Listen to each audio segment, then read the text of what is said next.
Good evening to everyone, welcome to vision MPTT 2020। बात की जा रही है आपकी ईवीएस की और ईवीएस के अंतर्गत आज हम बात करने जा रहे हैं इस वीडियो में ओनली और ओनली आपके एमसीक्यू पर बेस्ड जो क्वेश्चन है, ठीक है ना।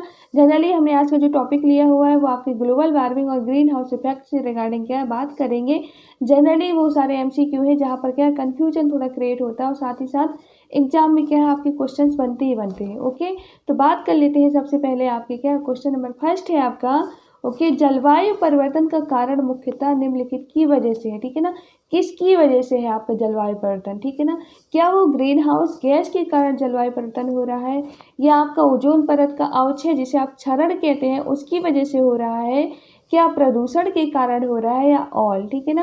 तो इसका जो राइट आंसर है वो है आपका ऑप्शन नंबर डी है, ठीक है ना, ऑल। यानी कि ग्रीन हाउस गैस आपके ओजोन परत का अवक्षय, प्रदूषण, ये सारी चीज़ें क्या है आपके जलवायु परिवर्तन का क्या है कारण बनती है। ओके, बात की जाती है नेक्स्ट क्वेश्चन की। क्योटो प्रोटोकॉल निम्नलिखित में से संबंधित है, ठीक है ना। किससे संबंधित है, क्या वो वायु प्रदूषण से, ग्रीन हाउस गैस से, क्या आपके जलवायु परिवर्तन से, और आपकी जल प्रदूषण से, ठीक है ना। तो इसका जो राइट आंसर है वो है ऑप्शन नंबर सी है, जलवायु परिवर्तन, ठीक है ना। इसका जो ऑप्शन नंबर सी है जलवायु परिवर्तन। अब आपसे क्वेश्चन ये भी पूछा जा सकता है, ये जो क्योटो प्रोटोकॉल हुआ था वो किस मतलब क्या है देश में है, ठीक है ना। किस देश में हुआ था ये समझौता, किस चीज़ से रिलेटेड है ये आपने समझ लिया। कब हुआ था ये भी हमने डिस्कस किया हुआ है प्रीवियस वीडियोज में, ठीक है ना। अगर बात करते हैं आपके नेक्स्ट क्वेश्चन की तो आप देखेंगे हमारा नेक्स्ट क्वेश्चन है निम्नलिखित में से कौन सी ग्रीन हाउस गैस नहीं है, पूछी है, ठीक है ना। कौन सी ग्रीन हाउस गैस नहीं है, क्या वो मीथेन है, क्या वो आपका नाइट्रस ऑक्साइड है, N2O, क्या आपका CFC है, क्लोरोफ्लोरोकार्बन है, आपका हाइड्रोजन है, ठीक है ना। नहीं है पूछा है आपकी, कौन सी नहीं है, तो हमने ऑलरेडी डिस्कस किए हुए हैं वीडियोज में कि कौन सी आपकी ग्रीन हाउस गैसेज हैं। ओके, तो इसमें से जो हमारी जो है हाइड्रोजन वो हमारी क्या है ग्रीन हाउस गैस के अंतर्गत नहीं होती। ऑप्शन नंबर जो आपका डी है वो राइट आंसर है। ओके, और जो आपके अदर गैस है, चाहे वो मीथेन है, चाहे वो आपकी CFC हो, चाहे आपकी नाइट्रस ऑक्साइड हो, ये सारी आपकी क्या है ग्रीन हाउस गैसें हैं, ठीक है ना। अगर बात की जाती है मोस्ट इंपॉर्टेंट क्वेश्चन जहाँ पर कंफ्यूजन क्रिएट हो सकता है, हरित गृह प्रभाव, ठीक है ना। हरित गृह प्रभाव का क्या अर्थ है ये बताना है। ओके, क्या अर्थ है आप बता सकते हैं। फर्स्ट है आपका वायुमंडल में ग्रीन हाउस गैसों के घनीकरण के कारण वायुमंडल के तापमान का वर्णन, ठीक है ना। ग्रीन हाउस गैसों के कारण क्या होगा घनीकरण, यानी कि क्या होगा घनत्व क्या है बढ़ेगा, और ये घनत्व बढ़ने के कारण क्या हो रहा है वायुमंडल के तापमान में क्या हो रहा है वृद्धि हो रही है, ठीक है ना। ये है क्या इसका आंसर, या इसका अर्थ ये है। सेकेंड है बढ़े हुए तापमान में सब्जियों तथा फूलों का उत्पादन। जो तापमान बढ़ा हुआ है उसमें क्या सब्जियों और फूलों का उत्पादन। सी है आपका सीसी के मकानों में खाद्य फसलों का उत्पादन, ठीक है ना। क्या ऑप्शन सी है, ये डी है आपका नन ऑफ द अबव, ठीक है ना। तो आपको बिल्कुल भी यहाँ कंफ्यूज नहीं होना, आपका जो right answer option number A है। ओके, बात की जा रही है हरित गृह प्रभाव की, इसलिए आपका राइट आंसर है ऑप्शन नंबर ए कि वायुमंडल में ग्रीन हाउस जो आपकी गैसेस हैं इनकी क्या होता है घनीकरण के कारण वायुमंडल के तापमान का क्या हो रही तापमान में वृद्धि हो रही है। ओके, ये सारी चीज़ें भी हम क्या करेंगे नेक्स्ट वीडियो में डिटेल में करेंगे कि आखिर कैसे वृद्धि हो रही है ये सारी चीज़ें। ओके, अगर बात की जाती है ऑप्शन नंबर सी क्यों नहीं है, तो ये नहीं है, क्यों नहीं है क्योंकि आपके ग्रीन हाउस प्रभाव की बात की जा रही है। ओके, अगर आपके हरित गृह की बात की जाती, ठीक है ना, हरित गृह की बात की जाती तो आप ये लगा सकते थे, ठीक है ना, कि शीशे के मकानों में खाद्य फसलों का उत्पादन आप ये कह सकते थे, ठीक है ना। आप देख सकते हैं सेम चीज़ ये भी दी हुई है, ठीक है ना। ये हमारे कोई भी आंसर नहीं है हरित गृह प्रभाव से रिगार्डिंग। ओके, बात करते हैं हम नेक्स्ट क्वेश्चन की, तो आप देखेंगे निम्नलिखित में से कौन सा सार्वत्रिक तापन उत्पन्न करने में योगदान नहीं करता है, ठीक है ना। जो मतलब सर्वाधिक जो ताप उत्पन्न करने में कौन सी गैस आपकी योगदान नहीं देती, क्वेश्चन ये है। क्या वो आपकी सल्फर डाइऑक्साइड या नाइट्रोजन डाइऑक्साइड है, क्या ये है, क्या आपकी मीथेन है, क्या आपकी CO2 है, या आपकी जल वाष्प है। तो आपने अगर पहले भी हमने वीडियोज में डिस्कस किया हुआ है और आपने भी शायद पढ़ा ही होगा, ठीक है ना। तो क्या है आपकी योगदान नहीं देता, तो आपकी जो जल वाष्प होती है वो आपकी क्या होती है तापमान उत्पन्न करने में क्या है योगदान नहीं देती है, ठीक है ना। आपने पढ़ा हुआ है प्रॉपर जल वाष्प के बारे में, वाष्पीकरण के बारे में, ये सारी चीज़ें, ठीक है ना, क्या रोल है इनका। ओके, हमने अम्लीय वर्षा भी पढ़ी, वहाँ भी जल वाष्प का बहुत बड़ा रोल है, लेकिन ये क्या होती है तापमान वृद्धि करने में योगदान नहीं अपना देती है, ठीक है ना। अगर बात की जाती है इसी में नेक्स्ट क्वेश्चन की कि ग्रीन हाउस गैसों की संकल्पना किसने दी थी, ग्रीन हाउस गैसों की संकल्पना की बात की जाती है, किसने दी है?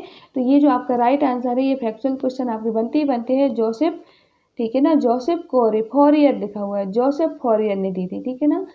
ओके, बात करते हैं हम नेक्स्ट। इसी में अगर बात की जाती है आपके ग्लोबल वार्मिंग को लेकर के किसने संकल्पना दी थी, वो आपकी ग्रीन हाउस गैसेस से थी, ठीक है ना। और आपकी ये जो वारिस ब्रोएकर है, ये आपकी ग्लोबल वार्मिंग से रिगार्डिंग है, ठीक है ना। नाम तो पूछेगा ही पूछेगा, बिल्कुल पूछता है। ग्रीन हाउस का टॉपिक है आपके ग्लोबल वार्मिंग का, आपके सिलेबस में टॉपिक दिया हुआ, तो सीधी सी बात है कि नाम तो पूछना ही पूछना है। किसी न किसी शिफ्ट में क्या है आपके नेम रखे ही जाएंगे कि आखिर ये संकल्पना किसने दी है, ओके, या इनमें से किसने नहीं दी है, ये सारी चीज़ें। बात करते हैं आपके नेक्स्ट क्वेश्चन की, जुगाली करने वाले पशुओं के लिए जिस ग्रीन हाउस गैस का निस्तारण होता है वह कौन सी है, मतलब कि जो जुगाली करने वाले पशु होते हैं, ठीक है ना, वो किस गैस का क्या करते हैं, सिक्रेशन करते हैं या निस्तारण कर रहे हैं, ओके। क्या वो आपकी CO2 है, क्या वो मीथेन है, क्या वो आपकी CFC है, आपकी NO2 है, ठीक है ना।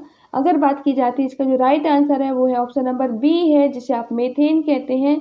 जुगाली करने वाले पशु क्या करते हैं इसको, मतलब कि निष्करण करते हैं, ठीक है ना, निस्सरण करते हैं, अर्थात मतलब क्या है, उत्सर्जन करते हैं इसका, ठीक है ना। अगर बात की जाती है आपके इसके अलावा भी, तो धान के जो खेत होते हैं वहाँ से भी क्या होती है, मीथेन गैस आपकी उत्सर्जित होती है, ठीक है ना, पाई जाती है। अगर बात की जाती है आपके भूमिगत, ठीक है ना, जो दलदल के क्षेत्र होते हैं वहाँ से भी क्या होता है, मीथेन गैस का सिक्रेशन होता है, ठीक है ना। तो इस तरीके से क्या आपके क्वेश्चंस बनते ही बनते हैं। ओके, बात कर लेते हैं आपके नेक्स्ट क्वेश्चन की कि हरित गृह प्रभाव के द्वारा पृथ्वी पर कौन सा रेडिएशन होता है। हरित गृह प्रभाव के कारण पृथ्वी पर कौन सा रेडिएशन होता है, कौन सी किरणें आती हैं, ये बताना है, ठीक है ना। तो इसका जो राइट आंसर है वो है ऑप्शन नंबर डी है, ओके। हरित गृह प्रभाव के कारण पूछा गया, वैसे तो आती तो सभी है सूर्य से, लेकिन हरित गृह प्रभाव के द्वारा क्या होता है, पृथ्वी पर कौन सा रेडिएशन होता है, ये पूछा गया है। तो वो है आपकी इंफ्रारेड, इंफ्रारेड आपके रेडिएशन, जिसे आप अवरक्त किरणें कहते हैं। और इसकी जो खोज की थी वो हर्शेल नामक वैज्ञानिक ने की थी, ओके। इस तरीके से आपका क्या है, ये आपका राइट आंसर है ऑप्शन नंबर डी, ओके। बात करते हैं हम इसी में नेक्स्ट क्वेश्चन की कि राष्ट्रीय हरित ट्रिब्यूनल NGT, ओके, NGT राष्ट्रीय हरित ट्रिब्यूनल, ठीक है ना, नेशनल ग्रीन ट्रिब्यूनल जिसे आप कह सकते हैं, ठीक है ना, प्रभावी हुआ कब से हुआ, ये आपको बताना है। तो ये भी आपके फैक्चुअल है, आपको यहाँ पर पता होना चाहिए डायरेक्ट कि हमारा अक्टूबर 2010 में क्या है, ये क्या हुआ, ये जो आपका ट्रिब्यूनल है ये आपका क्या है, लागू हुआ, ठीक है ना, यानी प्रभावी हुआ, ओके। बात की जाती है नेक्स्ट क्वेश्चन की कि ग्रीन हाउस प्रभाव के, आपका ये क्वेश्चन हो चुका है। बात करेंगे हम नेक्स्ट का कि इसका जो मुख्यालय है आपका NGT का, वो नई दिल्ली है, ऑलरेडी हमने डिस्कस किया हुआ है कुछ वीडियोज में। बात करेंगे नेक्स्ट एंड लास्ट क्वेश्चन की कि किस प्रकार के प्रदूषण से बचाव के लिए आपके ग्रीन मफलर का उपयोग किया जाता है, क्या वो वायु प्रदूषण, क्या वो जल प्रदूषण, या ध्वनि प्रदूषण, या मृदा प्रदूषण, ओके। अगर बात की जाती है, इसका right answer option number C है, जिसे आप ध्वनि प्रदूषण शोर कहते हैं, ओके। इसके बचाव के लिए ग्रीन मफलर यानी कि आपके क्या होता है, पेड़ों को लगा दिया जाता है, ठीक है ना। आपके पेड़ों को क्या होती है, एक बेल्ट सी मतलब क्या होती है, लगा दी जाती है, ठीक है ना, क्रम से। अगर बात की जाती है आपकी WHO ने, तो WHO ने क्या है आपके कुछ मानक सिद्धांत, मानक मतलब क्या है आपके दिए हुए हैं, आपके किससे रिलेटेड, आपके ध्वनि प्रदूषण से रिलेटेड, ठीक है ना, या ध्वनि से रिलेटेड। अगर बात की जाती है कि 45 डेसिबल का अगर क्या है आपकी ध्वनि आ रही है, तो वो आपकी क्या है, सुनने के लायक है, ठीक है ना, आप सुन सकते हैं, वो आपकी शोर की सीमा के अंतर्गत नहीं आएगी, ध्वनि प्रदूषण के अंतर्गत नहीं आएगी।